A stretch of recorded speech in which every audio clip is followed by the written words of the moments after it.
Benazir Bhutto's triumphant homecoming last April after 2 years in political exile.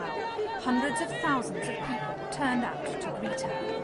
She was allowed to hold meetings all over the country, despite fears that the authorities would crack down on her organisation, the People's Party, and other opposition leaders involved in the movement for the restoration of democracy. During the early summer, the religious festival of Ramadan put a stop to all political activity.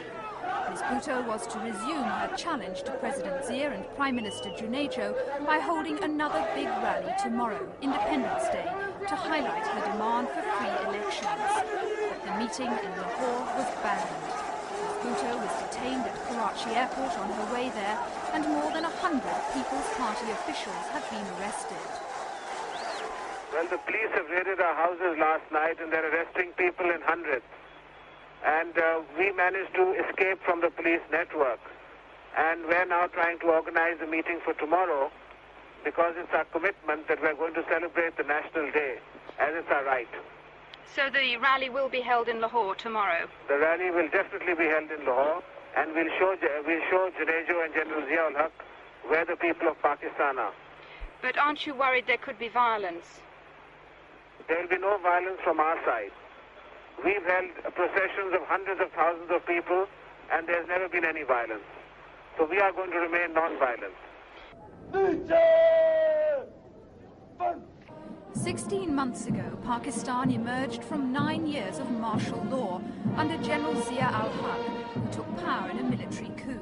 The then Prime Minister, Zulfikar Ali Bhutto, Benazir's father, was hanged. General Zia has appointed his own Prime Minister, Mohammad Khan Junejo. But Pakistan's newfound democracy is limited.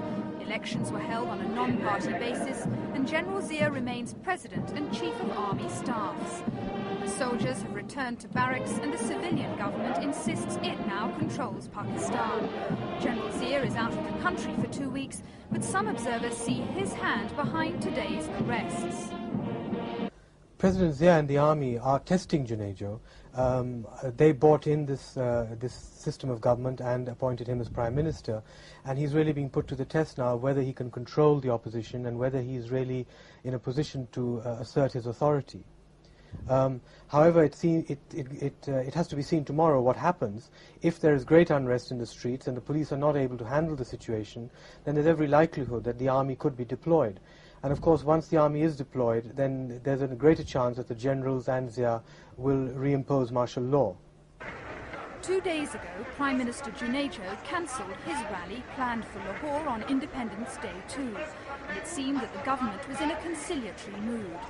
But critics say it was because the Prime Minister, who is no public speaker, has to have a reluctant audience bust in to swell his meetings. Ms. Bhutto, however, has proved a great crowd pull since her return, and that's been embarrassing for the government. I think Prime Minister Junejo is genuinely committed to the form of democracy that is at present in Pakistan. But at the same time, he's facing a number of problems in his own party. His party has not really taken off in the way he had hoped. There's serious problems in the cabinet. A number of his ministers have been demanding a much tougher line against Benazir for a long time, and he's been holding them back. And I think 2 days ago, when he climbed down and he refused to hold this rally in Lahore, where she was also going to hold a rally, there was a great unrest in the cabinet, and people thought that it showed Junejo losing face and the government losing face. Ms. Bhutto was released after 2 hours in detention and allowed to return to her home in Karachi. She's banned from going to Lahore, but her party say they'll hold their rally there. And Ms. Bhutto insists she'll address a meeting in Karachi. The government has forbidden this, but if they arrest Ms. Bhutto, it could give her campaign a boost, and there are fears that her thousands of supporters may take to